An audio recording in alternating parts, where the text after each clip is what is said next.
You think you know what cold feels like? You've been outside on a winter morning, felt that bite when the wind hits. Maybe your power went out for a few hours once. That's not cold. Not the kind that kills while you sleep. What happens when there's no thermostat to adjust? No insulation? No backup generator? When the sun sets at 4 in the afternoon and doesn't rise again for 16 hours? When the temperature inside your home drops below freezing and there's nothing, absolutely nothing, between you and death except a pile of damp firewood and the warmth of the bodies pressed against you in the dark. Medieval peasants faced this every single night from November to April, and somehow they survived. They developed techniques, systems, ways of sleeping that kept them alive through cold that would kill most modern people in hours. Tonight, we're going back to medieval England, winter of 1315, the Great Famine, the coldest season anyone can remember, and we're going to discover how people actually slept through the longest, darkest, coldest nights in human history. Come with me. The year is 1315. England has been gripped by catastrophic crop failures for 2 years running. Harvests have failed, grain stores are depleted, and now winter has arrived with a particularly vicious edge. This will be one of the coldest winters in recorded medieval history. But cold isn't just uncomfortable for medieval people, it's lethal. Without modern heating, without insulation, without any of the technology you take completely for granted, cold becomes a predator that stalks you through the night, every night, for months. Picture this. It's late February, the dead heart of winter.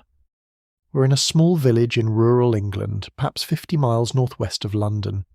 The landscape is frozen solid.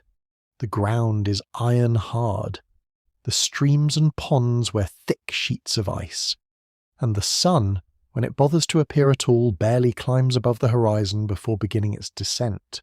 Again, daylight lasts maybe 7 hours, which means darkness owns the rest. 16 hours of night, 16 hours when the temperature plunges, when fires die down despite your best efforts, when cold seeps through walls, through blankets, through layers of wool, until it finds your skin, and then, if you're not careful, your core. How do you sleep in that? How do you rest when rest might mean never waking? We're about to find out. We're going to spend tonight, this one long winter night, moving through medieval England, witnessing how people from different walks of life face the darkness. We'll see techniques that seem strange at first, then brilliant once you understand them. We'll discover sleep patterns that modern people have completely forgotten. We'll watch families huddle together, sharing the only heat they have, their own bodies. And by dawn, you're going to understand something profound about human resilience, about survival, about what we've lost and what we've gained in our climate-controlled modern world. The light is already fading. Before we step into that darkness, though, real quick, if you're settling in for this journey, I'd really appreciate a like or subscribe. Drop a comment too, let me know where you are and what time it is. This community spans every time zone on Earth, and honestly, it's incredible. Alright, get comfortable now, adjust those pillows, take a slow breath. Because you're about to appreciate that thermostat, that insulation, that warm bed in ways you never have before. Let's begin. It's 4 o'clock in the afternoon, and the sun is already dying. That's how winter works this far north in February. Morning comes late, a grudging grey lightening of the eastern sky around 7 or 8. By 4 in the afternoon, shadows are lengthening again. By 5, it's full dark, and it stays that way until morning. 16 hours of darkness. Step into this cottage with me. It's small, maybe 12 feet by 12 feet, of packed earth floor. The walls are wattle and daub, woven sticks plastered with mud, dung and straw. When first built, these walls were thick enough to keep out most of the wind, but it's been years now. Cracks have formed. The daub has dried and crumbled in places. Wind finds its way through gaps you can't see but definitely feel. The roof is thatch, thick layers of bundled straw and reeds that shed rain effectively and provide some insulation. But some is the key word. Heat rises, and much of it escapes through that thatch into the cold night air above. There's one door, heavy wood on leather hinges, one window opening with a wooden shutter that can be pulled closed and secured. No glass. Glass is for churches and manor houses, not peasant cottages. And there, against the far wall, is the hearth. The stone fireplace that is quite literally the centre of life in this dwelling. Not metaphorically, literally. If the fire goes out, people die. A woman moves about the cottage. Her name is Agnes. She's 28, though she looks older. Everyone does. The work ages you, the cold ages you, the hunger ages you. Life has carved lines into her face that modern 28-year-olds wouldn't earn for another 20 years. She's preparing. Sunset is perhaps 30 minutes away, and once darkness falls, everything becomes harder. Moving around in the dark, finding things, tending the fire, all of it requires more effort, more risk. So smart people do as much as they can while light remains. Watch her hands, they're never still. She's checking the woodpile beside the hearth, making sure tonight's fuel is within easy reach. She's adjusting the iron pot hanging over the flames, where thin pottage, mostly water, some grain, a few withered vegetables, bubbles slowly. She's spreading fresh straw over the sleeping platform where the family will spend the next 16 hours. 3 children move about the cottage with her, Margaret 7 years old, John 5, and baby William 10 months, currently strapped to Agnes's back in a sling of wrapped wool. Her husband Thomas is outside doing the final animal check before dark. The cow needs to be secured in the attached byre, the small addition on the cottage's side where livestock shelter. The chickens need to be accounted for, safe from foxes that grow bold in winter hunger. This is a dance everyone knows.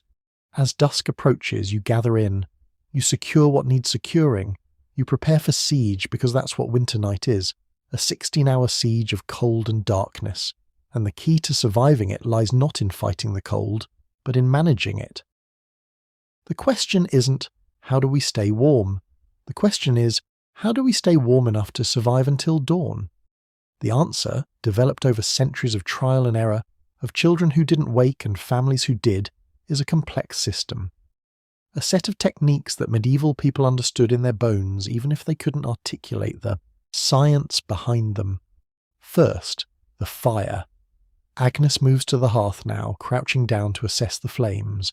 The fire has been burning all day, ever since she rekindled it this morning from last night's banked embers.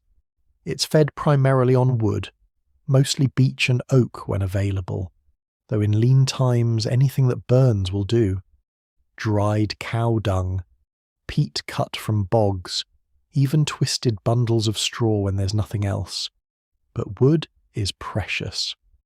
In February, what you gathered and stored back in autumn is all you have. There will be no more until spring. Every log matters, every stick. Agnes has learned through years of practice exactly how much fuel she needs to keep the fire alive without wasting any. The technique she'll use tonight is called fire banking, and it's one of the most crucial survival skills in medieval England. You cannot let the fire go completely out. Relighting it from scratch requires tools and materials many families don't have. Flint and steel, dry tinder that catches easily, the patience and skill to nurse a spark into flame. Even with everything you need, it can take half an hour or more of focused effort.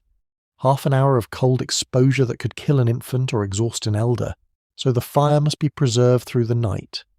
But it also can't burn freely, consuming precious fuel while everyone sleeps. The solution is elegant. You bank it. You bury it in its own ash, creating a protective blanket that lets the coals breathe just enough to stay alive while dramatically slowing their consumption of wood. Watch Agnes work. She uses an iron poker to push the burning logs together in the centre of the hearth, arranging them so they support each other. Around and over these still glowing coals she rakes layers of ash, the accumulated grey powder from weeks of fires. She packs it carefully, not too loose, which would let too much air in, and not too tight, which would smother the coals completely. The ash insulates the heat, traps it, A properly banked fire can maintain living embers for 8, 10, sometimes 12 hours, long enough to get through most of a winter night. Come dawn, you'll dig through that ash, add kindling, blow gently on the embers, and coax the fire back to life. It's elegant, it's effective, and it's absolutely essential. But fire alone won't keep you alive. Not in a cottage like this where cold seeps through every crack and joint. You need layers, many layers, of everything. Agnes straightens from the banked fire, brushing ash from her hands onto her apron. The hearth glows dimly now, a contained orange pulse beneath its grey blanket. She can feel the change already. Without active flames, the heat radiating into the room drops immediately. The cottage, never warm by modern standards, begins its nightly descent toward freezing. But here's something you need to understand about medieval winter survival. Something that might surprise you. They didn't try to heat the entire space. That would be impossible, wasteful, deadly. Instead, they heated bodies. They created micro-environments of warmth around the human form, layer by careful layer. Start with the clothing. Agnes hasn't removed her dress in 4 months. Neither has anyone in this cottage. Let that sink in. 4 months. She put on this wool dress in late October when the first hard frost arrived, and she won't take it off until late March when consistent warmth returns. She sleeps in it, works in it, lives in it. The same is true for Thomas, for the children. They are essentially wearing their clothing 24 hours a day for the entire winter.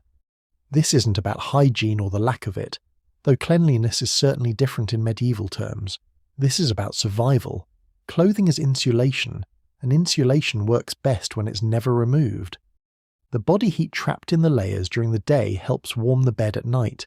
And critically, when you wake in the freezing pre-dawn darkness, you're already dressed. You can move immediately to tend the fire without the dangerous, exhausting exposure of dressing in sub-freezing air. But it's not just one layer. Watch Agnes as she checks on Margaret, her 7-year-old daughter. The child wears a linen shift against her skin, underwear essentially. This is important. Linen absorbs moisture from the body. Sweat, even minimal amounts, is dangerous in winter. Wet skin loses heat 25 times faster than dry skin. The linen shift draws moisture away from the body and allows the outer layers to do their work. Over the shift, a wool underdress. Wool is the miracle fibre of medieval Europe. It insulates even when damp. The natural lanolin in the fibres repels some water. The crimped structure of wool creates countless tiny air pockets that trap body heat. This is why sheep survive outdoors through winter, and why medieval people wrapped themselves in as much wool as they could afford. Over the wool underdress, a second, heavier wool overdress. Over that, a wool apron for Agnes, a wool tunic for the children, and over everything wool cloaks that will be wrapped tightly when it's time to sleep. Thomas, coming in now through the door with a rush of frigid air, wears a similar system. Linen braise, essentially loose underwear tied at the waist. Wool hose wrapped and tied around his legs. A linen shirt, a wool tunic, a heavier wool overshirt, and a thick wool cloak. On his feet, leather shoes stuffed with straw for insulation, though he'll wrap his feet in additional wool rags before sleeping. The door thuds shut behind him. He's brought in the last armload of firewood for the night, stacking it carefully beside the hearth where it will stay dry. His breath comes in visible clouds.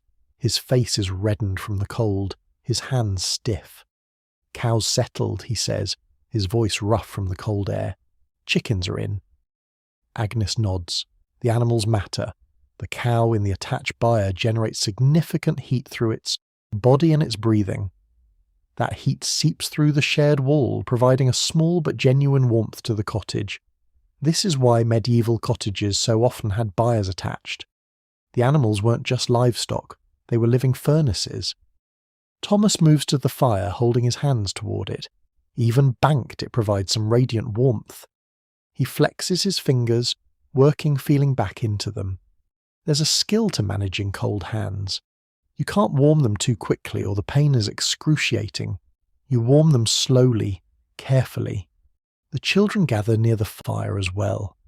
This is the evening ritual. The family draws together around the hearth as darkness completes its takeover of the world outside. The window shutter is already closed tight, secured with a wooden peg. Cold radiates from it anyway. From the door, from the walls, from the thatch above. The cottage is not sealed. It cannot be sealed. It's a woven basket of sticks and mud, and winter finds every gap. Agnes ladles pottage into wooden bowls. It's thin stuff, mostly water thickened with a handful of oats and some withered turnips from the root cellar. There should be more. In a good year there would be dried peas, some salted pork, perhaps a bit of cheese. But this is 1315, the Great Famine. 2 years of failed harvests. The stores are running desperately low and spring is still 2 months away. The hungry time, the starving time, but hot food, even thin food, provides internal warmth. The body burns it for heat as much as for nutrition. Agnes has timed this carefully. The pottage has been simmering all afternoon, absorbing what heat it can from the fire. They eat it now, just after banking the fire, just before settling for the night. It warms them from the inside, giving them a buffer against the cold that's coming. They eat in near silence, wooden spoons scraping wooden bowls. The pottage is bland, barely flavoured with some wild herbs Agnes gathered last autumn. But it's warm, that's what matters. Baby William nurses at Agnes's breast, and that too is warmth, the transfer of heat and nutrition from mother to child. When the bowls are empty, rinsed with a bit of water and stacked beside the hearth, the real preparation begins. The construction of the sleeping arrangement. This is where medieval ingenuity truly shows itself. Because the sleeping platform, essentially a raised wooden frame filled with straw and covered with rough cloth, is not just a bed. It's a survival system. First, Thomas spreads additional straw over the platform. Fresh, dry straw. Straw is an insulator, creating thousands of small air pockets. The platform itself is raised off the ground, perhaps a foot or so. This is crucial. Cold air sinks. The floor of the cottage is the coldest place in the room. By sleeping raised up even slightly, they avoid the worst of it. Over the straw goes a heavy woolen blanket. Not soft wool. Rough, thick, tightly woven wool that's heavy enough to trap heat. Medieval. Blankets weigh significantly more than modern ones. Weight matters. It presses down, eliminating air gaps where cold can infiltrate. Now comes the arrangement of bodies. This is not random. This is engineered for maximum heat retention. Thomas and Agnes will sleep on the outer edges. They are the largest bodies generating the most heat, and they serve as windbreaks and warm walls for the children between them. 7-year-old Margaret will sleep between Agnes and 5-year-old John. John will sleep between Margaret and Thomas. Baby William will sleep in the crook of Agnes's arm, against her body, with access to her breast if he wakes hungry in the night. This arrangement serves multiple purposes. The children who generate less body heat and are more vulnerable to cold are protected on both sides by adults. The adults, by placing the children between them, benefit from that shared warmth as well. And the physical contact, skin to skin through layers of clothing, is itself a form of heating. Medieval people understood something that modern sleep culture has forgotten. Shared body heat is profoundly efficient. But there's more. Watch as Thomas retrieves several large rounded stones from near the hearth. These have been heating beside the fire all day. Now he wraps each one carefully in cloth, old rags, worn-out bits of wool, anything that provides a protective layer so the hot stones don't burn skin or set cloth smouldering. These stones will be distributed through the sleeping platform, one at Agnes's feet, one at Thomas's feet, one nestled between the children. They radiate heat for hours. The colder the night, the more stones they use. It's a simple technology, but it works. That captured heat, released slowly through the night, can mean the difference between sleep and shivering wakefulness, between survival and freezing death. Agnes positions the wrapped stones carefully, testing each with her hand to make sure the wrapping is secure. One stone poorly, wrapped, one cloth slipping in the night, and someone could wake with a burn. Or worse, the straw could catch fire, and a burning cottage in winter is a death sentence. The smoke will kill you before the flames do, and even if you escape, you'll freeze in the night outside with no shelter. Margaret and John are already climbing onto the platform, burrowing into the straw like small animals preparing to hibernate. They know this routine. They've done it every night of their lives. They curl together naturally, John's head against Margaret's shoulder. Thomas removes his outer cloak but keeps everything else on. Shoes, tunic, shirt, all stay in place. He wraps a wool cloth around his head, covering his ears and the back of his neck. Heat escapes rapidly from the head. Medieval people understood this instinctively, even without the science. Agnes does the same, wrapping her head, checking William once more to make sure he's securely bundled. Then she climbs onto the platform, fitting herself into the narrow space beside her children. Thomas climbs in from the other side. He pulls the heavy woolen blanket up and over them all, tucking the edges under bodies to eliminate drafts. Then, from a peg on the wall, he retrieves another layer, a large fur. It's not a fine fur. It's roughly cured rabbit and squirrel pelts sewn together into a large irregular blanket. It smells strongly of animal and age, but it provides an additional layer of insulation. The fur goes over the wool blanket. And finally, both Thomas and Agnes spread their wool cloaks over everything, adding yet more layers. The sleeping arrangement is now complete. 5 human bodies, layered with linen and wool, wrapped in blankets and furs and cloaks, with heated stones at their feet, raised off the frozen ground, positioned to share body heat. This is how you survive a medieval winter night. From the outside, if you could see through the darkness and the walls, you would see just a mound of wool and fur and cloth, motionless, already still. But beneath those layers, there is life. There is warmth, carefully hoarded, strategically managed. There is breath and heartbeat, and the slow relaxation of muscles as bodies settle into position. Agnes adjusts one more time, finding the groove she's worn into the straw over hundreds of nights. Margaret nestles closer, seeking warmth unconsciously, even in sleep. John's breathing is already deepening, slowing. William makes a small sound, then quiets, comforted by his mother's presence and warmth. Thomas lies very still listening to make sure everyone is comfortable, listening to the wind beginning to pick up outside, listening to the subtle sounds of the banked fire, making sure it's still alive beneath its ash blanket. The cottage is dark now. The only light comes from the faint glow of the fire, barely visible through the ash. That orange pulse, that promise that heat still lives. And the cold, the relentless winter cold, presses in from all sides, from the walls, from the floor, from the thatch above, from the darkness itself. It presses and probes, seeking any gap, any weakness, any way to steal the warmth from these 5 human bodies huddled together in the dark. This is the siege, and it will last 16 hours.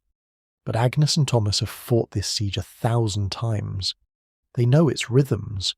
They know how to surrender to it without surrendering to it, how to sleep lightly enough to wake if William cries, if the fire sounds wrong, if a child kicks off the covers, but deeply enough to rest, to restore, to survive another day. Medieval sleep is not like modern sleep. It's not 8 uninterrupted hours of unconsciousness in a temperature-controlled room. It's something else entirely, something more alert, more communal, more fragile, and it's about to begin. The darkness deepens. The cottage settles. Small creaking sounds as wood contracts in the cold. The wind finds a gap somewhere and whistles briefly before subsiding. Outside, the temperature continues to drop. Inside, beneath layers and layers of wool and fur and shared warmth, 5 people enter the first sleep. Here's something most people don't know about medieval sleep, something that's been almost entirely forgotten in our modern world. They didn't sleep through the night, not the way you do. Medieval people, throughout most of European history, practiced what historians call biphasic sleep, or segmented sleep. They slept in two distinct periods, separated by an hour or more of quiet wakefulness in the middle of the night. This wasn't insomnia. This wasn't a disorder. This was normal. This was how humans slept before the Industrial Revolution, before gaslighting and electric lights extended the day and compressed the night into a single block of unconsciousness. The pattern went like this. You would go to bed shortly after dark, sometime between 8 and 9 in the evening during summer, as early as 5, or 6 during winter. You would sleep for 3, perhaps 4 hours. This was called the first sleep, or sometimes the dead sleep. It was deep, restorative, the body and mind surrendering completely to unconsciousness. Then, around midnight or 1 in the morning, you would wake, naturally, without alarm. Your body's internal clock, shaped by countless generations of ancestors who lived this same pattern, would pull you up from sleep into wakefulness. And you would remain awake for an hour, sometimes 2. This period had a name as well, the watching or the watch. And it was not empty time, it was not wasted. Medieval people used these midnight hours for things they couldn't do during the first sleep or the second sleep. They would pray, reflect on dreams, talk quietly with their spouse. Couples would make love during the watch, and medieval doctors actually recommended this timing for conception, believing the body was in a more relaxed and receptive state. Some people would tend the fire, adding a log if needed. Some would check on children or animals. Some would simply lie in the dark and think, processing the day, planning tomorrow, engaging in a kind of meditation that modern people almost never experience.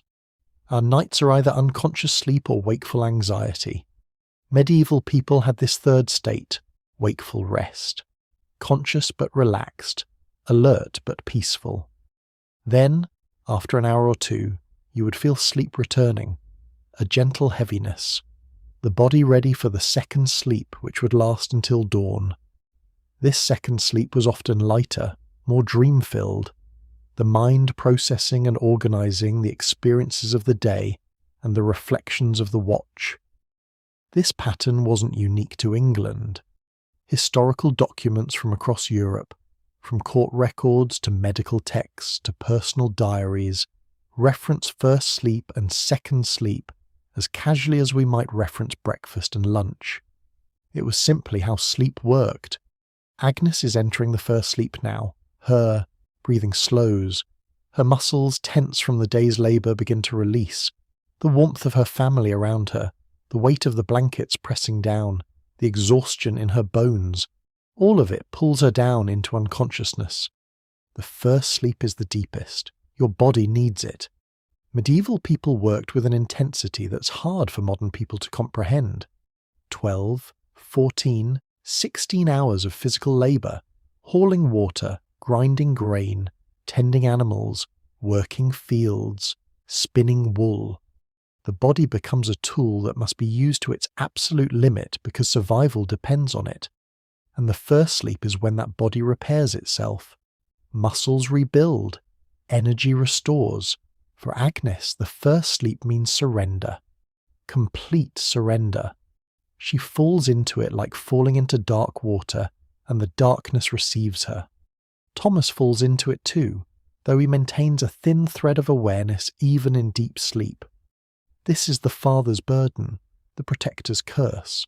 Some part of him remains, always listening, for the sound of the fire dying, for unusual sounds outside, a fox getting into the chickens though they're secured, wolves though they rarely come this close to villages, thieves though in winter. Thieves are rare because travelling at night is so dangerous. The children drop into sleep like stones into a well. Margaret dreams immediately, vivid dreams shaped by her day and her hunger. In her dream, there is bread, proper bread, white and soft, the kind she's only seen at the manor house during harvest festivals. She eats and is still hungry. This is the dream of the Great Famine years, the dream that haunts a generation of children, endless eating that never satisfies. John doesn't dream, or if he does, he won't remember. His sleep is the sleep of the very young, complete and total. His small body, nestled between his sister and his father, generates surprising heat for its size. Children are furnaces. Their metabolisms run faster. This is why they're positioned in the centre of the sleeping arrangement. They provide as much warmth as they receive. Baby William stirs once, makes a small sound, and Agnes responds without fully waking. Her body knows this sound.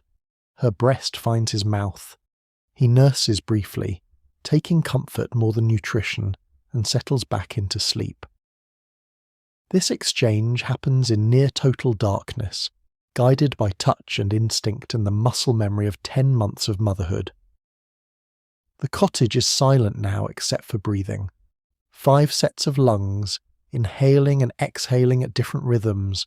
Fast shallow breaths from William, steady medium breaths from the older children, deep slow breaths from the adults, and beneath it all, the almost subliminal creak and pop of the banked fire, the settling of logs into ash. Outside, the temperature continues to fall.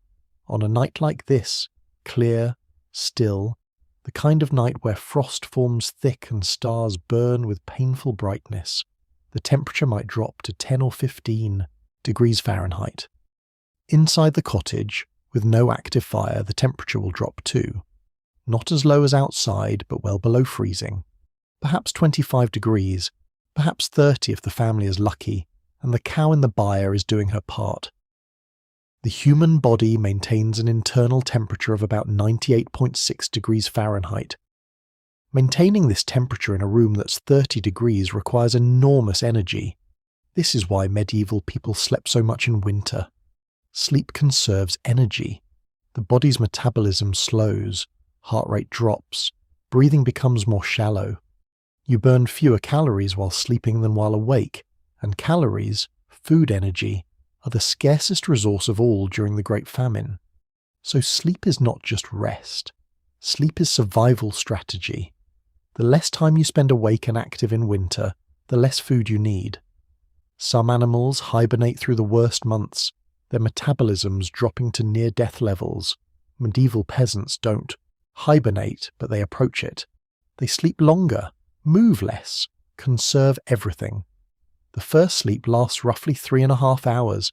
It's now approaching midnight, and something is beginning to happen, something subtle at first. Agnes's breathing changes, becomes slightly less deep. Her eyelids flutter though they don't open. She's rising toward the surface of consciousness, not because anything has disturbed her, but because her body knows it's time. Thomas surfaces first. His eyes open in the darkness. He doesn't move, doesn't shift position, just lies there, suddenly awake, staring into blackness so complete he can't see his hand in front of his face. This is the watch. He lies very still, listening. The fire is alive. He can hear the faint sound of it, that barely there crackle that means embers glowing under ash. Good. The children's breathing is steady. Good. The wind has died down outside. The cottage is cold, but not desperately cold. Good. Everything is as it should be. He should go back to sleep. He should close his eyes and sink back into the second sleep that will carry him to dawn. But his mind is awake now, and his thoughts begin to move. He thinks about tomorrow, about the work that needs doing. The sheep need checking, making sure they haven't gotten stuck in snowdrifts or been taken by foxes. Firewood needs gathering, though the snow makes that harder. The cow needs milking, though her production has dropped to almost nothing in the cold and on the thin winter feed. He thinks about spring. It's still 2 months away, maybe more, but he thinks about it constantly. Everyone does. Spring means planting, means the ground soft enough to work, means hope that this year's harvest won't fail like the last 2 years, means survival might be possible. He thinks about his father, dead 5 years now, and what his father taught him about winter survival. Bank the fire, keep the animals close, ration the grain, watch for sickness in the children. Don't waste energy on unnecessary movement. The old wisdom passed down, generation after generation, the accumulated knowledge of centuries of English winters. Beside him, Agnes surfaces from sleep as well. Her transition is gentler than Thomas's. She comes up slowly, like rising through water, and finds herself awake without quite knowing why. This is normal. This is the pattern her body knows. She lies still, feeling William's warmth against her, hearing his tiny breaths. She feels Margaret's presence, the solid warmth of her daughter's body. These are good sounds, good feelings. Everyone is alive. Everyone is warm enough. The night is passing. Agnes's thoughts turn to prayer. This is what many people do during the watch. Pray.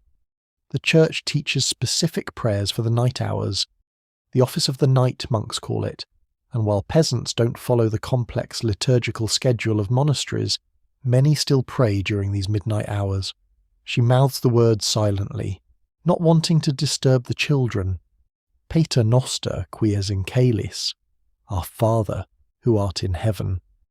The familiar Latin words memorized from thousands of repetitions, repeated again in the darkness. The words are comfort, routine, a connection to something larger than this cold cottage and this desperate winter. Thomas hears her breathing change and knows she's awake. He reaches out in the darkness, finds her hand beneath the layers of wool and fur. Their fingers intertwine. A small gesture. A moment of connection. No words are needed. They lie like this for several minutes, hand in the darkness, each lost in their own thoughts, but aware of the other's presence. This is intimacy of a kind that modern people rarely experience. Silence shared, darkness shared. The vulnerability of wakefulness in the deep night when the world is at its coldest and death feels nearest. Medieval marriage is not romantic in the way later centuries will understand romance. It's practical, economic, a partnership for survival. But in moments like this, there is something deeper, something that might not have words but is nonetheless real. The watch lasts perhaps an hour, maybe slightly more. There's no way to measure time precisely, no clock, no way to see the stars through the closed shutter. Time becomes elastic in the darkness, measured only by internal rhythms and gradual shifts in consciousness. Thomas feels sleep returning first, that heaviness in his limbs, that softness at the edges of his thoughts. He squeezes Agnes's hand once more, then releases it. He shifts slightly, finding a more comfortable position, and his breathing begins to deepen. Agnes follows him down. The prayer trail off, her mind quiets, and the second sleep rises to claim her. The second sleep is different from the first.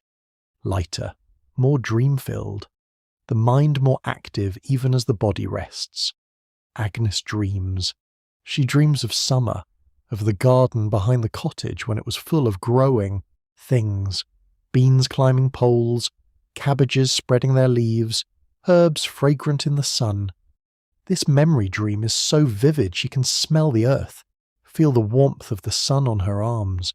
She's weeding, pulling up the invasive grass that tries to choke her vegetables, and there is pleasure in this work, simple pleasure. The satisfaction of tending, of nurturing, of making things grow. But the dream shifts, as dreams do. The garden becomes a field. The field becomes brown. The plants are dying. She tries to water them, but there is no water. She tries to save them, but they wither in her hands. This is the nightmare of the Great Famine, the harvest that failed, the second harvest that failed, the growing realization that there would be no food, that winter would come, that people would starve. She wakes briefly from this dream, her breath slightly quick, her heart beating harder. But she settles herself, reminds herself that she is here, in the cottage, alive, with her family alive, around her. She consciously slows her breathing, relaxes her muscles, and sleep takes her again, into gentler dreams this time. Thomas dreams too, though he would never admit to remembering his dreams. Men aren't supposed to pay attention to such things. Dreams are women's territory, something for the old wives to interpret. But in his sleep, he dreams of hunting, of tracking a deer through snow, of the moment when the arrow flies and finds its mark, of meat, of his family eating until they are full, truly full, the hollow ache of hunger finally satisfied. The children dream their own dreams, Margaret of bread and warmth and summer, John of play, of the games he can't play in winter, of running and jumping and the freedom of movement that cold weather steals. William, if he dreams at all, dreams in sensations rather than images, warmth, comfort, the taste of milk, the sound of his mother's heartbeat. And slowly, imperceptibly, the night begins to change. The coldest hour comes, around 4 a.m. This is when more people die than any other time of night. The body's core temperature is at its lowest. Resistance is weakest. The very old, the very young, the very ill. This is when they slip away, when the thread connecting them to life finally snaps in the cold. But this family survives. Their system works. The layers hold. The shared body heat sustains. The heated stones, though cooler now, still radiate a gentle warmth. The banked fire still glows beneath its ash blanket, still provides that crucial core of heat that makes the cottage survivable. Outside, frost forms patterns on every surface, on the thatch, on the wooden shutter, on the bare branches of trees.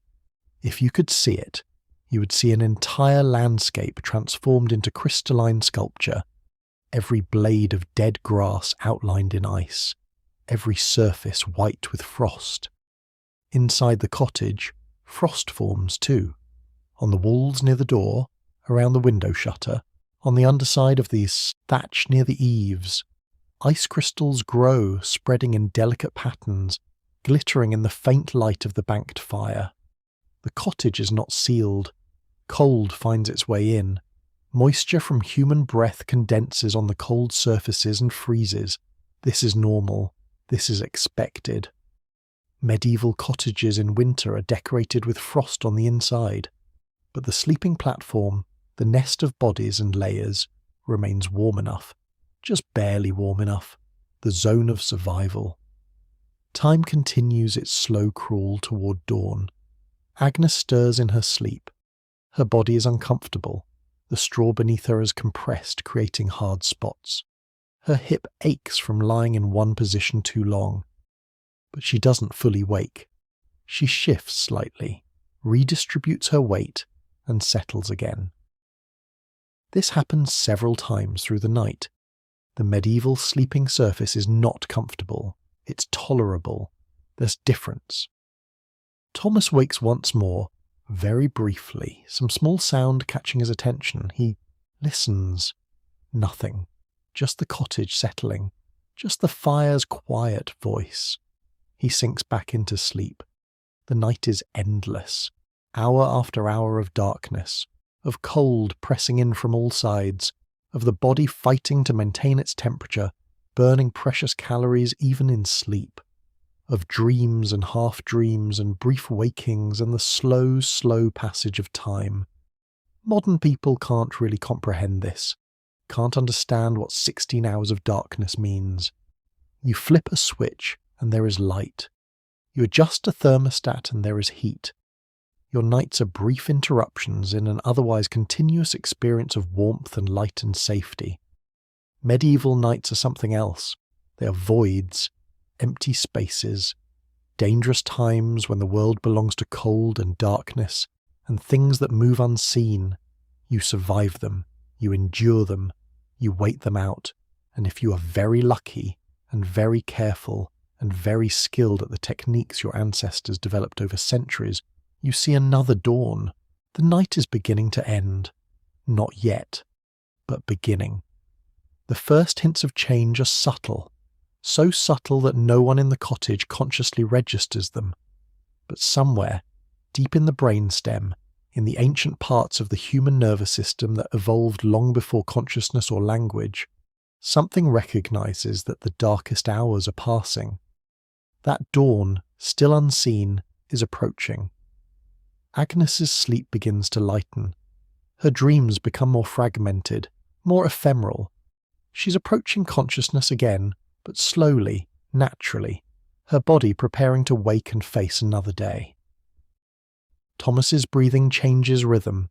He's not quite awake, but no longer deeply asleep, hovering in that in-between state. The children sleep on. They will sleep until woken. Children can sleep through anything when they are warm enough and safe enough. And the fire that has burned under its blanket of ash all night long, the fire that has maintained its core of heat through the darkest, coldest hours, the fire that represents the difference between life and death. It still lives. Thomas will need to revive it soon, will need to wake fully, leave the warmth of the sleeping platform, face the shocking cold of the cottage interior, and coax those buried embers back into flame. This is his duty, his responsibility, and he has done it 1,000 times, but not yet, not quite yet. For a few more minutes, a few more precious minutes, he can remain in the cocoon of warmth, can remain suspended between sleep and waking, can delay the moment when he must face the cold. Outside, somewhere in the pre-dawn darkness, a rooster crows. Not from this family's chickens. They are secured and silent. But from a neighbour's cottage, perhaps 100 yards away. The sound is muffled by walls and distance, but still audible. Another household, surviving another night. Another rooster, marking time. The sound registers in Thomas's consciousness. The first crow. Dawn is perhaps an hour away now, maybe less. He opens his eyes, sees nothing but darkness, but knows, by the quality of that darkness, by the feeling of the air, by the deep instinct that comes from thousands of winter mornings, that the night is ending. He lies still for another moment, gathering his will, preparing himself for what comes next. Then he begins to move. The process of leaving the sleeping platform on a medieval winter morning is a kind of torture. You are warm, or at least warm enough, cocooned in layers and bodies and shared heat.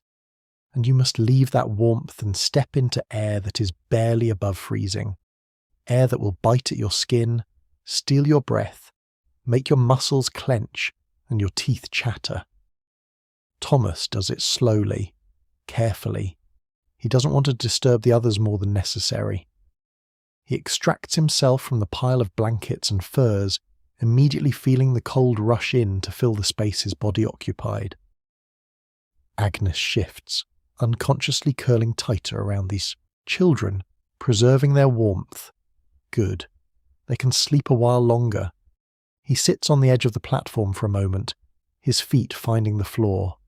Even through his wrapped feet and his shoes, he can feel the cold of the packed earth. It radiates up through his soles. His breath comes in clouds now, visible even in the near darkness. He can see the faint glow of the banked fire and nothing else. He stands. Every joint protests. Cold makes you stiff, makes you old before your time. He's 32 years old and feels 50. This is the medieval reality. This is what winter does to the body, year after year. He wraps his cloak more tightly around himself, pulling it up to cover his head and ears. Then he moves to the hearth, crouches down, and begins the delicate, crucial work of bringing the fire back to life. Thomas crouches before the hearth in the darkness, and for a moment he just breathes, prepares himself. What he does in the next few minutes will determine whether this family eats warm food today, whether the cottage becomes livable, whether they survive with comfort or suffer with cold. He reaches into the ash pile gently, carefully. His fingers, still stiff from cold despite the hours wrapped in blankets, probe through the grey powder. It's still warm. That's good. That's the first sign. Warm ash means living coals beneath. He digs deeper, more purposefully now, pushing ash aside until he sees it, the faint orange glow of embers.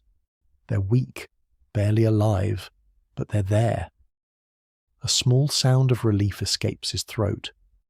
Every morning this is the fear, that the fire has died completely, that he'll dig through cold ash and find nothing but blackened wood. It happens, and when it happens you face a morning of desperate work trying to restart fire from scratch, or the humiliation of begging live coals from a neighbour. But not today. Today the fire survived. He works quickly now, his movements practiced and efficient despite the cold and the darkness. First, he needs to give the embers air without smothering them with too much air. It's a delicate balance. He uses an iron poker to create a small hollow in the ash, a breathing space around the glowing coals. Not too much, just enough. Then he reaches for the kindling he prepared last night. Small dry sticks, wood shavings, tiny pieces of bark that catch easily. This preparation is crucial. You don't fumble for kindling when you have living embers. You have it ready, waiting. He places the kindling carefully over the coals, not piled high, that would smother them, but arranged in a loose structure that allows air to flow while keeping the small pieces of wood close enough to the heat source to catch. It's an art, really, a skill developed over years of practice. Some people never master it. Their fires are always smoking, always struggling. Thomas is good at this. His father was good at this. The skill passed down through demonstration and correction and the accumulated wisdom of generations. Now comes the critical part. He leans down, his face close to the hearth, and blows, gently at first. A soft, steady stream of air directed at the base of the coals. The embers brighten, glowing more intensely. A tiny wisp of smoke rises from the kindling. He keeps blowing, steady, patient. His lungs empty and he breathes in, drawing cold air deep, then blows again. The smoke thickens. The kindling begins to blacken, and then, there, a small flame, tiny, fragile, but real. He resists the urge to blow harder, to rush it. That's how you kill a young fire. Instead, he maintains his steady breathing, feeding it just enough air. The small flame spreads to another piece of kindling, then another. The orange glow expands. The crackling sound begins, that beautiful sound that means fire is coming back to life.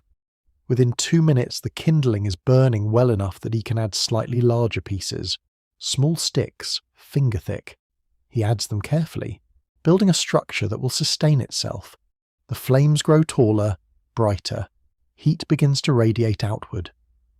Thomas sits back on his heels, watching, making sure. Only when he's certain the fire is stable, when the flames are strong enough to survive without constant attention, does he add a proper log? Not a large one.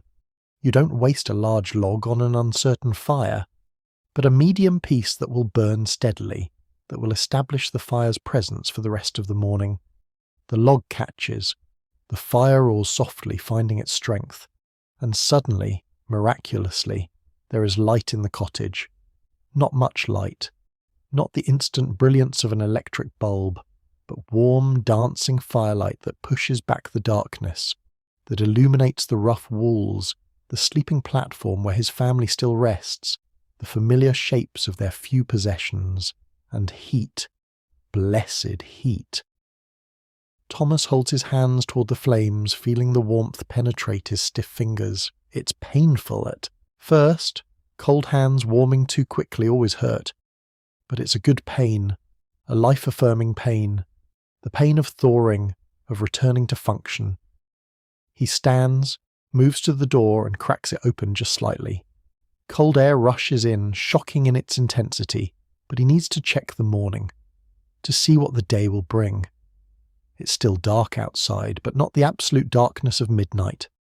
The eastern sky shows the faintest lightening, a gradual shift from black to deep blue-grey. Dawn is perhaps 30 minutes away. The stars are beginning to fade. The temperature, he can feel it in the air, is brutally cold. Below freezing, certainly. Perhaps the coldest moment of the night, these minutes just before dawn when the earth has radiated away all its heat and the sun has not yet begun its return. Frost covers everything, the ground, the small vegetable garden plot now barren, the roof of the byre where the cow sleeps, the bare branches of the apple tree that in summer provides shade, and fruit and in winter stands like a skeletal ghost. Thomas's breath comes in thick clouds that linger in the still air. No wind. That's something. Wind makes cold into agony. Without it, if you can stay out of the direct cold, If you can work steadily and keep moving, you can tolerate a morning like this. He closes the door, turns back to the cottage. The fire is burning well now, strong and steady. Time to wake the others. But he lets them have a few more minutes. These moments, with the cottage warming, with the day beginning but not yet demanding their attention, are precious. He uses them to prepare. He goes to the corner where the water container sits. A large ceramic jug that holds perhaps 2 gallons. There's ice on the top. The water froze overnight despite being inside the cottage. He breaks the ice with his fingers, lifts the jug, and pours water into the iron pot that hangs over the fire. Not much water, just enough for thin morning pottage. Water is precious in winter. The well is far, and hauling water in freezing temperatures is exhausting, dangerous work. He adds a handful of oats to the water, a few dried herbs, rosemary, thyme, for flavour, though mostly for the fiction of flavour. He stirs the mixture with a wooden spoon, then positions the pot to hang directly over the flames. It will take time to heat, to cook, but by the time everyone is awake and ready, there will be warm food. Movement from the sleeping platform. Agnes is waking. She surfaces slowly, her eyes opening to the firelight, her body reluctant to leave the warmth of the shared nest. But she hears the pot beginning to bubble softly, sees Thomas moving about, and knows her day has begun. She sits up carefully, trying not to disturb the children. William is still tucked against her, asleep, his small face peaceful. Margaret and John are tangled together, a knot of arms and legs and wool, both deeply asleep. Let them rest a while longer. Children need more sleep than adults, and these children especially, thin from hunger, exhausted by the constant fight against cold. Agnes wraps her cloak tightly around herself and stands. The cold hits her immediately, even though the fire is warming the cottage. She's been lying under layers for hours, her body heat trapped and sustained. Now that heat dissipates into the larger, colder space of the room, she shivers, pulls the cloak tighter. She joins Thomas by the fire, holding her hands toward it just as he did. They stand in comfortable silence for a moment. Husband and wife, partners in survival. No words are necessary. The morning routine is so familiar, so ingrained, that they move around each other with practiced efficiency. Agnes takes over stirring the pottage while Thomas prepares to go outside. He needs to check the animals, to milk the cow if she has any milk to give, to make sure nothing died in the night. This is always a concern. Chickens sometimes die from cold. Cows can too if they're old, or sick, or if the byre wasn't properly sealed against drafts. He wraps more cloth around his head, covering his ears completely, covers his hands with mittens made of rough wool. Not gloves, mittens, where the fingers share warmth. Then he pushes open the door and steps out into the pre-dawn cold. The shock of it takes his breath. It's one thing to crack the door and peek out. It's another to step fully into winter morning air. The cold is aggressive, active. It attacks exposed skin immediately. His face feels it first, his nose, his cheeks, the skin around his eyes. He keeps his mouth closed, breathing through his nose, because breathing through your mouth in air this cold can hurt your lungs. He moves quickly across the small space between the cottage and the byre. His feet crunch on frozen ground. Everything is rigid with frost. His hand finds the rough wooden door of the byre, pulls it open. Inside, it's warmer. Not warm, the byre is not heated, but the cow's body generates heat. Her breath and her mass create a micro-environment that's perhaps 10 degrees warmer than the outside air. Not enough to be comfortable, but enough to be survivable. The cow lifts her head as Thomas enters. Her breath comes in great clouds of steam. Her large dark eyes regard him with the patient, suffering look that cows always seem to have.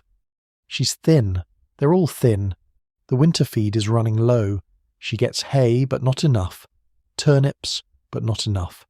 She gives what she can, a little milk, some warmth, the promise of calves in spring if she survives that long. Thomas runs his hand along her side, checking her condition. She's standing, which is good. Her breathing sounds normal. Her coat is rough, but not worse than yesterday. She'll make it through today at least. He milks her with cold, stiffened fingers, working the teats rhythmically.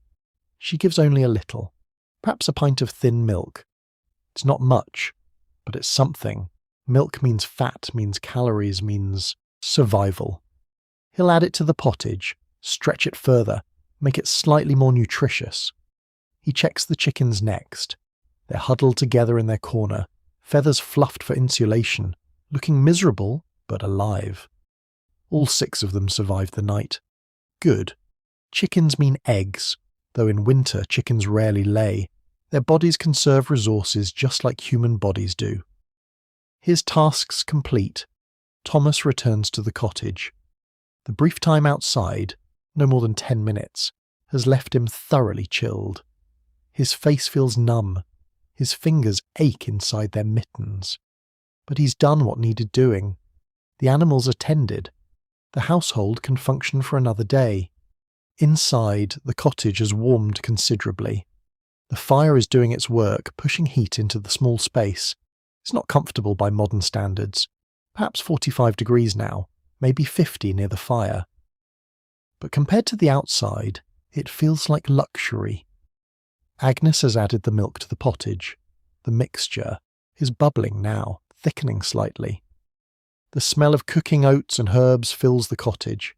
It's not a rich smell, not appetizing in the way a modern breakfast might be. But it's warm food smell, and warm food smell means survival. The children are stirring now. Margaret first, sitting up slowly, rubbing her eyes. Then John, waking because his sister is moving, disturbing their shared warmth. William cries softly, hungry, and Agnes lifts him, opens her dress enough to let him nurse. Cold, Margaret says. The single word, spoken in a small voice, captures everything about winter mornings. Fire's going, Thomas tells her. Come warm yourselves. The children climb down from the sleeping platform and move to the fire immediately, drawn to it like moths. They hold their small hands toward the flames. Margaret's hands are red and chapped from winter. John's fingers are thin, the bones visible. They're children shaped by hunger and cold, smaller than they should be, more fragile than they would be in a year of plenty. But they are alive. That's what matters. They survived another night. Agnes ladles pottage into the wooden bowls. There are 5 bowls, 1 for each member of the family. The portions are small, desperately small. 2 ladles per person, perhaps 3 for Thomas because he does the heaviest work. The pottage is thin enough that you can see the bottom of the bowl through it, but it's hot, and hot food is currency in winter. They eat in silence. Wooden spoons scraping wooden bowls. The pottage is bland. Oats, water, a trace of milk, a whisper of herbs. But it fills the stomach, however temporarily. It provides warmth from the inside. Each swallow is heat spreading through the chest, radiating outward. Margaret eats slowly, making it last. John gulps his down and looks hopefully at the pot, but there's no more. What's in the pot must last until evening. Agnes will add water to it throughout the day, add a turnip if she has one, stretch it as far as it will go. 1 pot of pottage. All day. 5 people. This is the reality of the Great Famine. This is 1315 when the rains came and the crops failed and the stores ran out. People are dying. Not here, not this family, not yet. But in other cottages, in other villages, people are starving. Children are dying. The old are dying. The sick are dying. This family has survived so far through careful rationing, through Thomas's skill at winter work, through Agnes's ability to stretch small supplies into something resembling food, and through luck, mostly luck, because in a famine, no amount of skill or care guarantees survival. Sometimes you live, sometimes you die, and often the difference is luck. But today, this morning, they are alive, fed, however meagerly, warm, however slightly, and the day stretches ahead with its demands and its dangers and its small opportunities for survival. Thomas stands, pulling his cloak tight. "I'll get water," he says. This is one of the day's major tasks. The well is perhaps a quarter-mile away, down a path that's frozen and treacherous. He'll need to carry the large water jug there, break the ice that's formed over the well, haul up the bucket, fill the jug, and carry it back. 20 pounds of water, in freezing cold, uphill on the return. It will take him an hour, perhaps more, and he'll need to do it again tomorrow, and the day after, every day until spring. Agnes nods. While he's gone, she'll tend the fire, watch the children, do the indoor work, spinning wool if there's any wool to spin, mending if there's anything to mend, mostly just keeping the children alive and warm and occupied. Margaret speaks up suddenly. "Can we go outside?" It's the plea of children everywhere, in every time. Can we go outside? Can we play? Can we escape these four walls? Agnes looks at Thomas. Thomas looks at the window, at the grey light that's growing stronger as dawn properly arrives. He considers. It's cold, dangerously cold.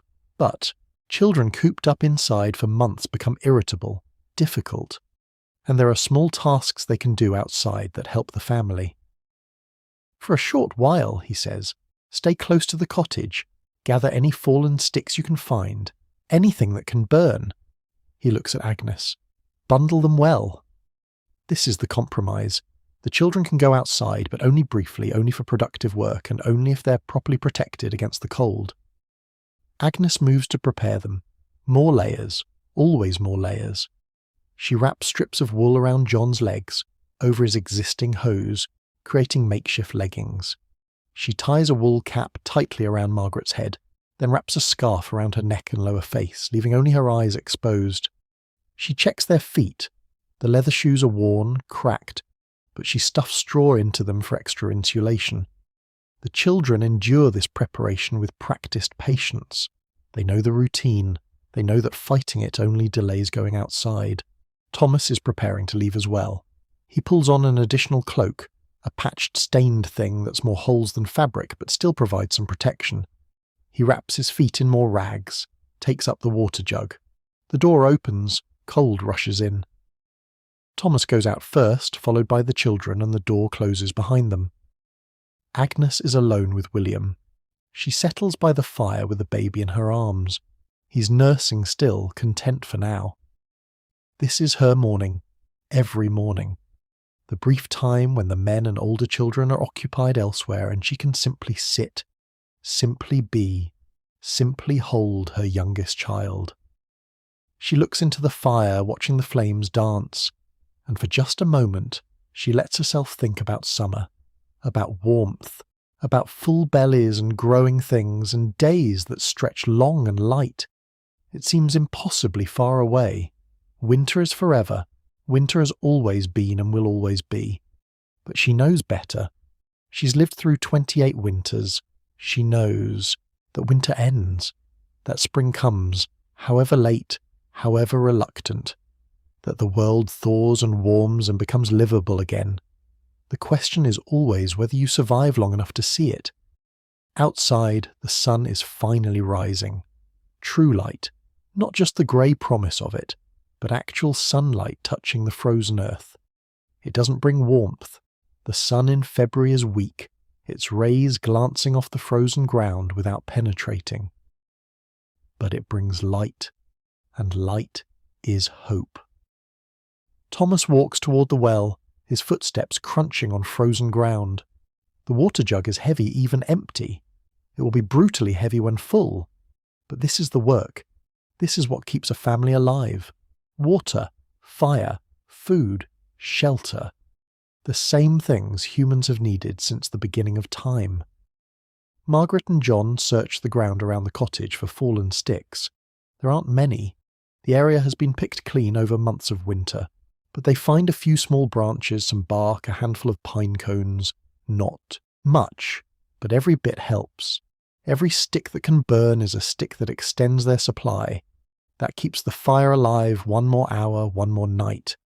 The morning routine continues, the daily work of survival, and high above, the sun climbs slowly into a pale sky, bringing its weak light to a frozen world where people struggle and endure and hope and wait for the winter to finally end. The sun climbs higher, though higher is relative in February.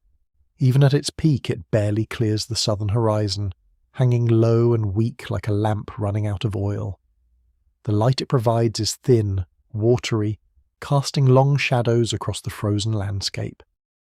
But it is light, and after 16 hours of darkness, even this pale illumination feels like a gift. Thomas returns from the well, the water jug heavy in his arms.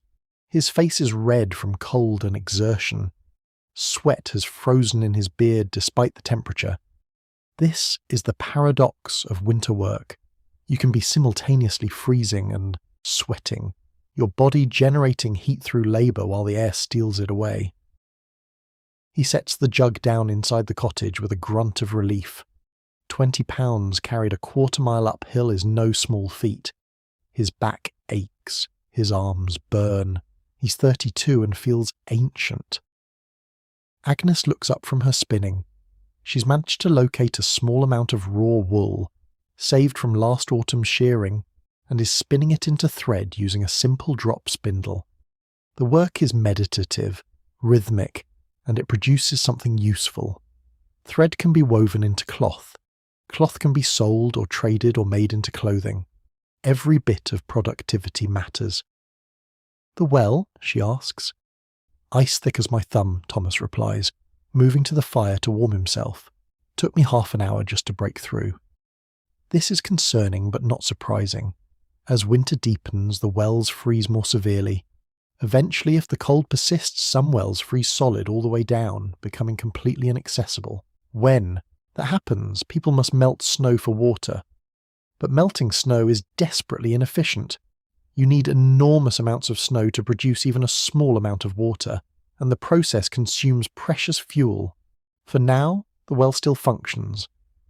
But Thomas knows that in another month, if this cold continues, it might not. The children are back inside now, their brief outdoor excursion completed. They've brought their small collection of sticks, adding them to the meagre pile beside the hearth. Margaret's nose is running from the cold, and John's cheeks are bright red, but they're pleased with themselves. They contributed. They helped. In a household where everyone's survival depends on everyone's work, even small contributions matter. Agnes checks them for frostbite, examining their fingers, their ears, the tips of their noses. Frostbite is a constant danger. Flesh can freeze in minutes in weather like this, and once frozen, it dies. She's seen men lose fingers, toes, even parts of their noses to frostbite. The flesh turns black and falls off. Sometimes infection sets in and the person dies, but the children are fine. Cold, but fine. She has them sit by the fire, makes them wiggle their toes and fingers to keep the blood flowing, gives them each a sip of water from the precious supply Thomas just hauled. The morning slides into afternoon. This is the quiet time, the waiting time. There's work to be done. There's always work to be done. But much of it must wait for warmer weather or for supplies they don't have, so they conserve energy. Agnes spins. Thomas sharpens tools, a knife, an axe blade, using a whetstone. The children play a simple game with pebbles sitting close to the fire. The cottage is warmer now than it was at dawn, perhaps 55 degrees near the fire, perhaps 45 in the corners. You can see your breath, but not as dramatically. The fire has been burning steadily for hours, pumping heat into the small space, but it's also consuming fuel at an alarming rate. Thomas eyes the woodpile. It's getting low, dangerously low. This is the calculation that haunts every medieval household through winter. How much fuel do you have? How fast are you burning it? How many days until spring? The math is simple and terrible. If you run out of fuel before spring arrives, you die. Thomas has been careful, has rationed well. But this winter has been longer and colder than expected. The Great Famine has stretched everything thin, and now, in late February with March still ahead and possibly even cold days in April, he's looking at a woodpile that might not last. He'll need to go out again tomorrow, into the forest, to gather dead wood, fallen branches, anything that can burn. It's dangerous work in winter. The forest floor is treacherous with hidden ice and frozen branches that snap without warning. And gathering wood burns calories, requires energy, demands that he eat more food which they don't have. But there's no choice. Fire is life. Without fire, they freeze. It's that simple. Agnes sees him looking at the woodpile, sees the calculation in his eyes. She knows what he's thinking because she's thinking it too. They share a look, a moment of wordless communication. The fear they don't speak aloud because speaking it would make it more real. But they don't have time to dwell on it because there's a sound from outside. Voices, footsteps crunching on frozen ground. A knock at the door. Thomas and Agnes exchange another look, this one different. Visitors in winter are rare. Travel is dangerous. People stay close to their homes, venturing out only when necessary. A knock at the door could mean many things. News, emergency, request for help. Or more rarely, simply neighbours checking on each other, making sure everyone survived the night. Thomas opens the door. Standing outside are two people. A man and a woman, both bundled in layers of wool and fur, their faces half hidden by wrapped scarves. Thomas recognises them immediately. It's Walter and Edith from 3 cottages down the lane. Walter is older than Thomas, perhaps 40, though he looks 60. Edith is younger, maybe 25, Walter's second wife. His first wife died in childbirth 3 winters ago. Thomas, Walter says, his voice muffled by the scarf. Agnes, forgive the intrusion. No intrusion, Thomas replies automatically, though in truth any visitor is an intrusion. Visitors mean the door open longer. Cold air pouring in, heat escaping. Visitors mean you might need to offer hospitality, food, drink, warmth, that you can barely spare. But you can't turn away neighbours, not in winter, not when survival depends on community ties. Come in, Agnes says, moving to make space near the fire. Walter and Edith enter, and Thomas closes the door quickly behind them. They stand near the fire, unwrapping their scarves, revealing wind-burned faces and tired eyes. We won't stay long, Edith says. We're making rounds, checking on folks. This is an old tradition, an informal system of mutual aid that helps communities survive harsh winters. Periodically, someone, usually someone who's younger and stronger, will make a circuit of the nearby cottages, checking that everyone is alive, seeing if anyone needs help. It's how you discover when someone has died, when a cottage fire has gone out and its occupants have frozen. It's how communities try to take care of their own. We're managing, Agnes says. You? Managing, Walter echoes, though his tone suggests otherwise. Lost 2 chickens last night. Cold got them. This is bad news. Chickens are valuable. They provide eggs, meat eventually, and a source of trade goods. Losing 2 is a significant blow. The widow Marjorie, Edith says quietly. 3 cottages past yours toward the village. She didn't make it through the night. Silence falls over the cottage. This is the news that everyone dreads and everyone expects. The widow, Thomas, can picture her. A small woman, thin, perhaps 50 years old but looking 70. She lived alone after her husband died. Had no children living nearby. No one to share body heat with. No one to tend her fire in the night. God rest her soul, Agnes murmurs, making the sign of the cross. The children have gone quiet, understanding somehow that death has been mentioned even if they don't fully grasp the details. They'll bury her when the ground thaws, Walter says. Can't dig in frozen earth. This is another grim reality of winter. The dead must wait for spring. Bodies are sometimes stored in outbuildings, frozen solid, preserved by the cold until the earth softens enough to allow burial. It's practical, but haunting. The dead waiting with the living for winter to end. Father Edwin will say prayers, Edith adds. Father Edwin is the village priest, an old man who serves 5 small villages in this area, travelling between them on a donkey that's as old as he is. The conversation shifts to other news. Who has food left? Who doesn't? Which families are down to eating bark and roots? Which families have disappeared entirely, either dead in their cottages or fled toward larger towns in hopes of finding charity? Though charity is scarce everywhere during the Great Famine, it's a litany of suffering. And yet, there's also resilience in it. These people sharing information, checking on each other, maintaining the bonds that make survival possible. No one survives winter alone. You need neighbours, need community, need the knowledge that if your fire goes out, someone might notice, someone might help. Walter and Edith stay perhaps 15 minutes. Not long. Every minute away from their own cottage is a minute their fire burns without tending, their own stores are left unguarded. But they've done their duty, made their rounds, confirmed that this family at least still lives. As they prepare to leave, Walter mentions one more thing. There's talk of the Lord's manor having grain stores. Some say he might distribute to the village, some say not. This is the eternal hope and the eternal disappointment. The local lord, in this area, a minor nobleman who owns the land these peasants farm, theoretically has responsibilities to his people, should help in times of famine. But lords are often absent, living at court or in towns, and their stewards are more concerned with collecting rents than distributing aid. We'll see, Thomas says neutrally. He's lived through enough hard times to know that promises of help rarely materialise for people like him.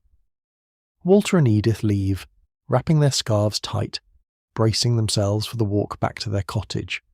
Thomas closes the door behind them and stands there for a moment, his hand on the rough wood, thinking.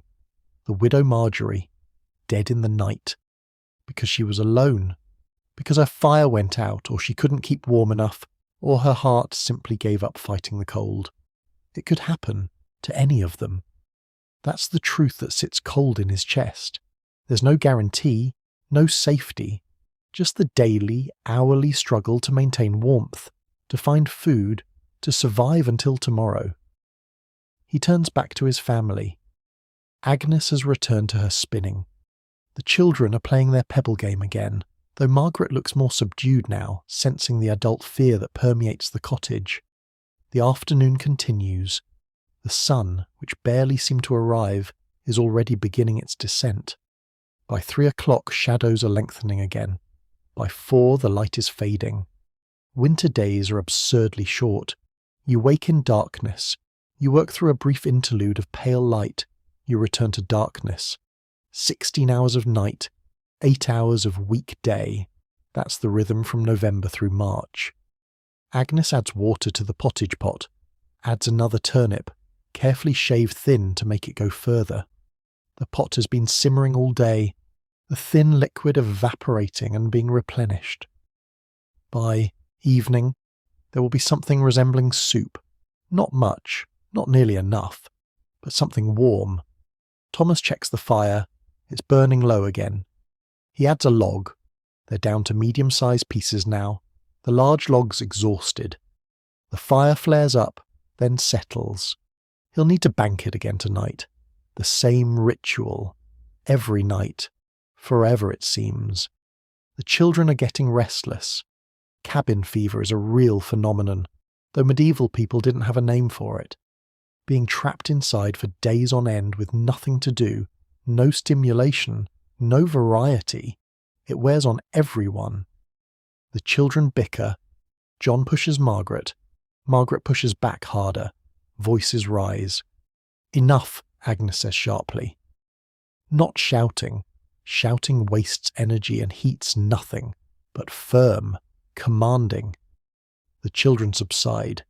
To distract them, Agnes tells a story. This is entertainment in medieval households. Stories passed down orally, generation to generation, fairy tales, biblical stories, local legends. Agnes tells them about St. Bridget, whose feast day was earlier in the month, how Bridget could multiply food, turn water into beer, perform miracles of abundance. The children listen, hungry for narrative as much as for food. In a world without books, without screens, without any form of entertainment except human voice and imagination, storytelling is precious. It passes time, creates shared experience, links generations. Margaret, 7 years old and already wise beyond her years, asks, "Why doesn't St. Bridget help us now? Why doesn't she make more food?" It's the question of every child in every famine. Why doesn't God help? Why don't the saints intervene? Why is there suffering? Agnes doesn't have a good answer. The Church's answer, that suffering is a test, that hardship brings people closer to God, that the faithful will be rewarded in heaven, rings hollow when your children are starving. But she can't say that. God's ways are mysterious, she says finally. We must have faith. It's inadequate, and she knows it. But it's all she has. The afternoon fades into evening. The pale sun drops toward the horizon, and the cold begins to intensify again. The brief warmth that daylight brought, barely warmth at all but slightly less cold, dissipates. Temperature starts its nightly plunge. Thomas goes outside one more time before dark, to check the animals again, to secure the door of the byre, to scan the sky for weather signs. The clouds are thin, stars are beginning to appear. This means another clear night. Clear nights are colder than cloudy ones. The earth radiates its heat into empty space without cloud cover to reflect it back. He dreads the night ahead. Another 16 hours. Another battle against cold and darkness. Another test of their fire, their food, their will to survive. But there's no choice. You can't opt out of winter. You can't decide not to face the night. You endure it. That's all. You endure and you hope you wake up on the other side. He returns to the cottage, closes the door, secures it against the night. As darkness completes its conquest of the world outside, the family draws together once more around the hearth. This is the evening ritual, the nightly gathering that marks the transition from day to night, from work to rest, from wakefulness to sleep. Agnes ladles out the evening pottage. It's thicker now than it was this morning, having absorbed water and cooked for hours. The turnip has broken down into soft pieces. There's a tiny bit of fat floating on the surface, the last remnant of salted pork they had, added to give some richness. It's not much, but it's marginally better than this morning's meal. They eat slowly, trying to make it last, trying to convince their stomachs that this thin soup is filling, though it isn't. Hunger is a constant companion now, has been for months. The sharp edge of it has been worn down to a dull, persistent ache. You learn to live with it. Learn to ignore your body's complaints. Learn to function on insufficient calories. But the children haven't learned this yet, not fully. John especially, 5 years old and growing, needs more food than his body's getting. He's thin, his ribs visible when he bathes, his face gaunt. Agnes watches him eat and feels a pain that has nothing to do with hunger. The pain of a mother who cannot adequately feed her child. But she pushes the feeling down. Dwelling on it helps nothing. You do what you can with what you have. That's survival. When the bowls are empty, Agnes rinses them with a small amount of water and stacks them again. The routine is soothing in its familiarity. Everything has its place. Everything has its order. In a world that often feels chaotic and dangerous, these small structures matter. Thomas begins preparing the fire for banking. It's earlier than last night. Darkness came earlier, and they'll go to bed earlier as a result. There's no reason to stay awake in the cold and dark, burning fuel and energy. Better to sleep. Let the body rest. Let the night pass in unconsciousness rather than enduring every hour of it awake. He uses the poker to arrange the logs, pulling them together, creating the compact core that will sustain embers through the long night. Then he begins raking ash over them, layer by patient layer. The glow of the fire diminishes, then nearly disappears. But Thomas knows it's there, buried and sleeping but alive. The children are already on the sleeping platform, burrowing into the straw, seeking the spots that are warmest. Margaret helps John arrange his layers, shows him where to tuck his feet to benefit from the heated stones that Thomas is once again wrapping and distributing. The stones tonight aren't as hot as last night's. The fire burned less strongly today. Thomas was conserving fuel, so the stones spent less time heating. They'll still provide warmth, but less of it, and for fewer hours. This is the slow degradation of winter. Each day slightly harder than the last, each night slightly colder, each meal slightly thinner. It's a war of attrition, and winter is winning. The question is whether spring will arrive before winter claims its victims. Agnes climbs onto the sleeping platform, William in her arms. The baby has been fussy today, crying more than usual. She worries her milk is declining, that her own malnourishment is affecting her ability to nurse. But there's nothing to be done about it. She has no more food to eat. She's already giving most of her portion to the children. Thomas checks the door one final time, makes sure it's secure. Then he climbs onto the platform, fitting himself into the narrow space beside his family. The layering process begins again. Bodies arrange for maximum warmth. The heavy wool blanket pulled up and over, the rough fur spread across the top, cloaks laid over everything. And then stillness. 5 people in a dark cottage. The banked fire glowing faintly beneath its ash. Blanket. The temperature already beginning to drop as the active flames are gone and only ember heat remains. Agnes lies in the darkness, listening to her family breathe. She can tell who's who by their breathing. Thomas's deep, steady inhales and exhales. Margaret's lighter breathing, slightly nasal. John's even lighter, with occasional small sounds as he dreams.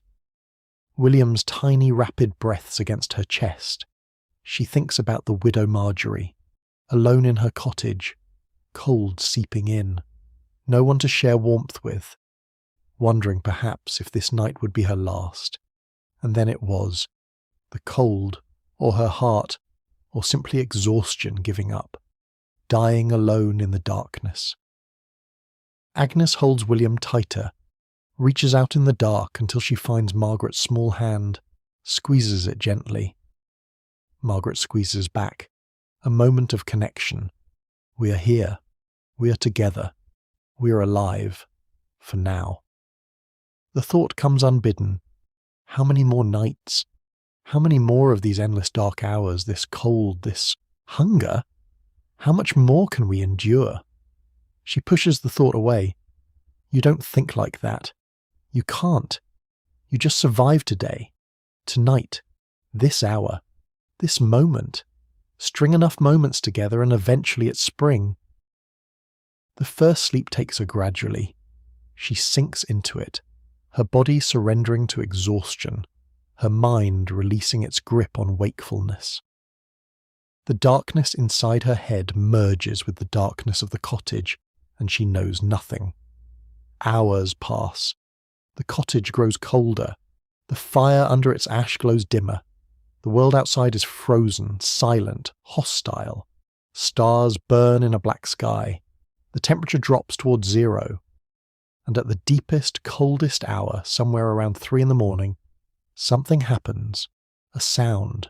Faint. Distant. But distinct. A crack. Sharp. Then another. Thomas surfaces from deep sleep, instantly alert. That sound. He knows that sound. It's ice. Specifically, it's thick ice breaking under pressure, the kind of sound that means a frozen pond, cracking, or a river ice shelf giving way. But it's also the sound that a tree makes when it's frozen solid and something causes it to split. The sap inside freezing, expanding, bursting the wood from within. He listens, tries to determine direction, distance, danger. Another crack, closer, definitely wood. Not the cottage. He'd feel it if it were their structure. But close. Very close. He realizes what it is. The old oak tree. The massive oak that stands perhaps 50 yards from the cottage on the edge of the lane. It's been there for generations, so old that no one remembers when it was young. Enormous. Ancient. And it's dying. The cold is killing it. The tree's internal moisture, frozen and expanding, is tearing the wood apart from the inside. It's splitting, and if it falls, if it comes down. Thomas lies very still, calculating. The tree is northeast of the cottage. If it falls in the prevailing direction, away from the wind, it will fall to the southwest. Away from them. Probably. unless the weight is unbalanced, unless a major branch forces it in a different direction. There's nothing he can do. He can't go out in the middle of the night and somehow prevent a massive oak tree from falling. He can only lie here and hope. Another crack, louder, the sound of wood screaming. Agnes is awake now too. "The oak," she whispers. "Yes." They lie in the darkness, listening, waiting. If the tree falls on the cottage, they'll have perhaps a second's warning. The sound of it coming down, then impact, then the roof collapsing, then chaos, injury, death, exposure to killing cold. The children sleep on, unaware. Time stretches. Minutes feel like hours. Every small sound becomes a threat. Thomas's heart pounds. His body is tense, ready to move, though he knows there's nowhere to go, nothing to do. But the tree doesn't fall. Not tonight. It cracks and groans, shedding branches perhaps, but the massive trunk holds, for now. Eventually the sounds stop. The tree settles, crisis averted or perhaps just delayed. Thomas exhales slowly. Gradually his heart rate returns to normal. Agnes relaxes beside him. They don't speak. Words aren't necessary. They both understand. Another danger. Another thing that could kill them. Add it to the list. Cold, hunger, disease, accident. And now, falling trees, their wood torn apart by ice. Winter is not passive. Winter is aggressive. It doesn't just wait for you to fail. It actively tries to kill you. Sleep returns slowly. Not the deep first sleep, but lighter, more anxious sleep. The sleep of people who know that safety is illusion, that disaster is always close. The night continues its slow crawl toward dawn. In the darkness, in cottages scattered across the frozen English countryside, thousands of families are doing exactly what this family is doing. Lying under layers of wool and fur, sharing body heat, waiting for dawn, burning precious fuel, eating insufficient food, watching their supplies dwindle, wondering if they'll survive until spring. Some won't. The very young will die. The very old will die.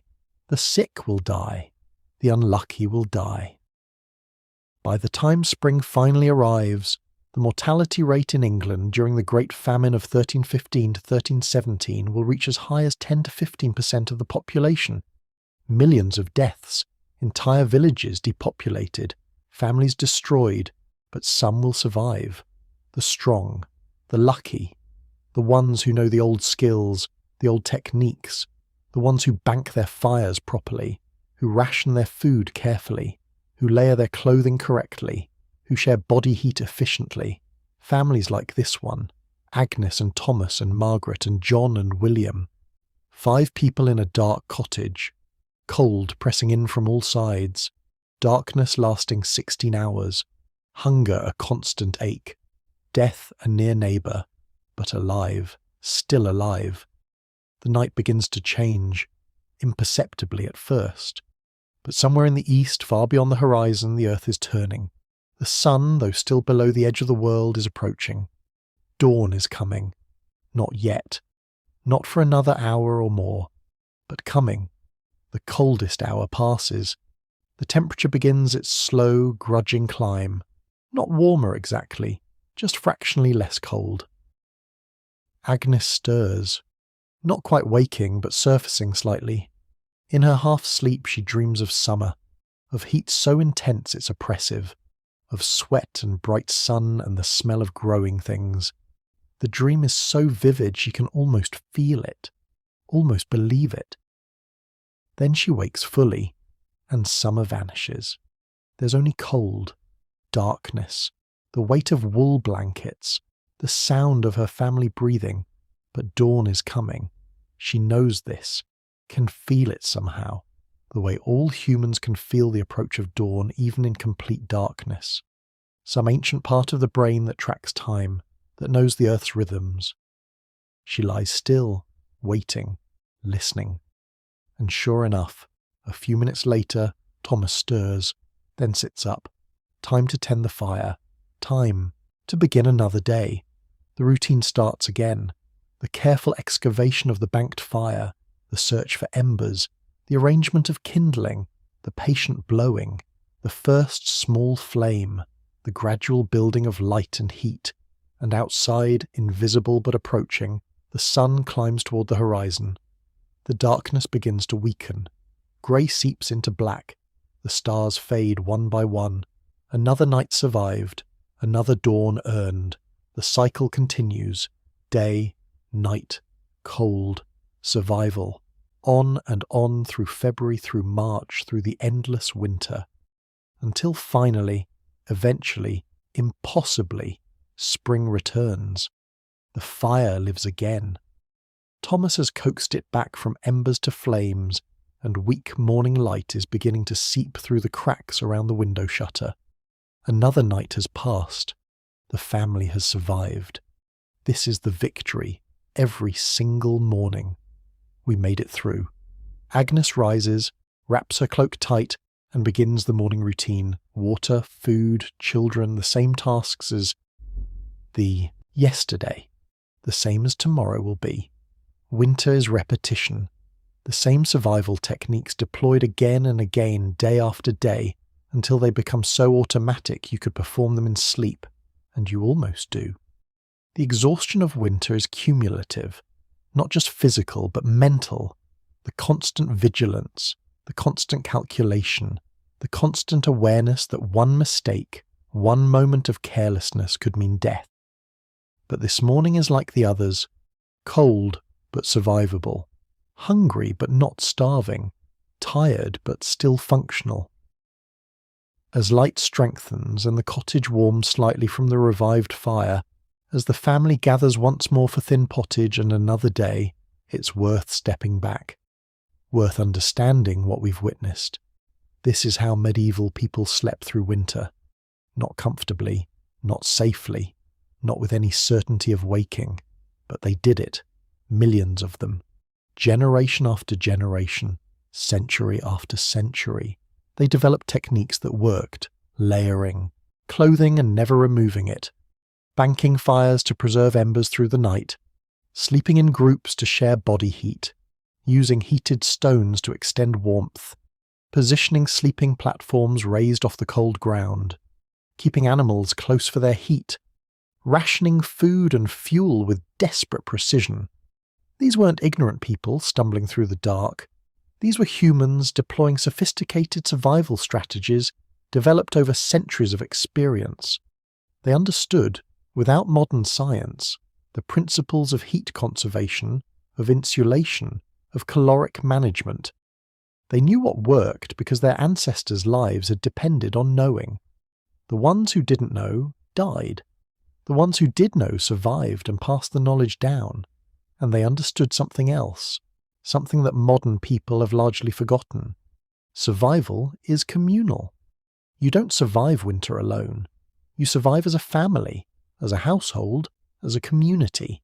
Bodies pressed together in the dark, neighbours checking on each other, information shared about which techniques work, which don't, help offered when someone's fire dies or their food runs out. The individualism that modern culture celebrates would have been suicide in medieval winter.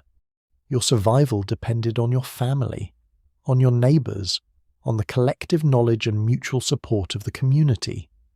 There's something profound in this, something we've lost in our climate-controlled, electrically lit, individually isolated modern world. We've gained comfort and safety, but we've lost the intense interdependence, the deep bonds that form when survival depends on the person sleeping next to you, breathing warmth into the shared darkness. Agnes glances at Thomas across the fire. He's already planning the day's work. Water to haul again, wood to gather if possible, animals to tend, the endless labour of surviving. She looks at her children. Margaret is helping John with his portion of pottage, showing him how to eat, slowly to make it feel more filling. This kindness, this small act of sibling care is learned behaviour, learned from watching adults, from experiencing communal survival, from understanding that we only make it through together. William nurses at her breast, oblivious to the larger struggle. But he'll learn. If he survives, and survival is never guaranteed, he'll learn these skills from his parents, just as they learned from theirs. The knowledge passing down through generations like DNA, like blood, like the very structure of human culture. The morning continues.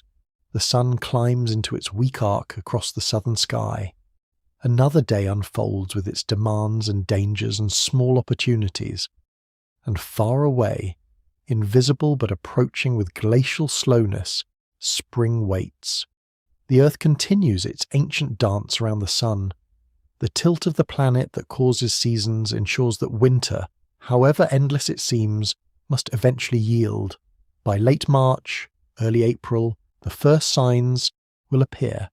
Temperature rising above freezing during the day, ice melting, the ground beginning to soften, the first green shoots pushing up through dead leaves, birds returning from their southern migrations.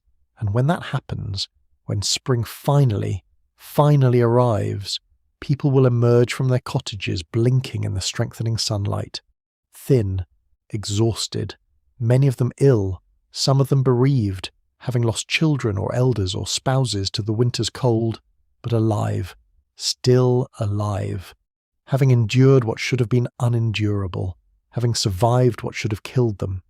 That's the story of medieval winter sleep, not a story of comfort, not a story of safety, but a story of resilience, of human adaptation, of the remarkable things people can endure when they must. We who live in the modern world, with our heated homes and our electric blankets and our thermostat set to precisely 72 degrees, we've forgotten what our ancestors knew. We've forgotten what cold really means, what darkness really is, what survival really costs. Tonight, when you adjust your thermostat before bed, when you flip off the electric light with casual ease, when you sleep alone in your insulated room with your memory foam mattress and your climate control, remember this family. Remember Agnes and Thomas and their children, huddled together under layers of wool and fur in a cottage where frost forms on the inside walls. Remember the banked fire, glowing beneath its ash, the difference between life and death reduced to a handful of embers. Remember the 16 hours of darkness and cold that had to be endured every night from November through March. Remember that humans survived this. Your ancestors survived this. Generation after generation, century after century, they developed the knowledge and the skills and the community bonds that allowed them to sleep through winter nights that should have killed them. And they didn't just survive, they maintained families, raised children, preserved culture, told stories, loved each other, found moments of beauty and connection even in the depths of winter's darkness. That's the real lesson here. Not just that humans can survive extreme hardship, though we can, but that even in survival mode, even when reduced to the barest essentials, humans remain human. We still care for each other, still find meaning, still hope. Agnes, sitting by the fire in a freezing cottage during the Great Famine, thin from hunger and exhausted from the constant battle against cold, she still spins wool into thread, still tells her children stories, still reaches out in the darkness to hold Thomas's hand. These small acts of humanity in the face of inhuman conditions, that's what winter survival really was. Not just the techniques of fire banking and body heat sharing, important as those were, but the human connections that made the suffering bearable, the love that made survival worthwhile. The fire crackles, the morning light strengthens. Another day begins in medieval England in the winter of 1315 during the Great Famine. Agnes and Thomas and their children face the hours ahead with the same tools they've used every day: fire, food, clothing, shelter, and each other. It's enough. Barely, desperately it's enough. And tonight, when darkness falls again, and the cold returns and they huddle once more under their layers of wool, they'll survive another night. And another after that, and another, until spring, until warmth, until relief. Your bed is warm tonight. Your room is lit. You can control the temperature with a button. You've eaten enough food today that hunger is just a mild discomfort before the next meal, not a constant aching companion. Be grateful for these things. They represent a triumph over the conditions that humans endured for thousands of years. They represent the accumulated knowledge and technological progress of countless generations. But remember too what was lost. The intense interdependence, the deep knowledge of survival, the profound appreciation for warmth and light and food that you can only have when you've truly experienced their absence. Medieval people sleeping through winter weren't comfortable, but they were alive, they were together, and they were human in the deepest sense of the word, adapted, resilient, connected. As you drift off to sleep tonight in your warm bed, perhaps you'll dream of them, of families pressed together in the darkness, of banked fires glowing beneath ash, of dawn arriving after 16 endless hours, of spring approaching with impossible slowness, of survival earned day by day, night by night. And perhaps, just perhaps, you'll appreciate your warm bed, your electric light, your thermostat, in a way you never have before. Sleep well, stay warm, and remember that your ancestors, sleeping in conditions you can barely imagine, dreamed of a world exactly like yours, a world where cold could be banished with a switch, where darkness could be dispelled instantly, where winter was an inconvenience rather than a mortal threat. They endured the impossible so that you could have the comfortable. Honour their survival by understanding what it cost. Honour their resilience by appreciating what you have. And sleep tonight, warm and safe, in a world they could only dream of.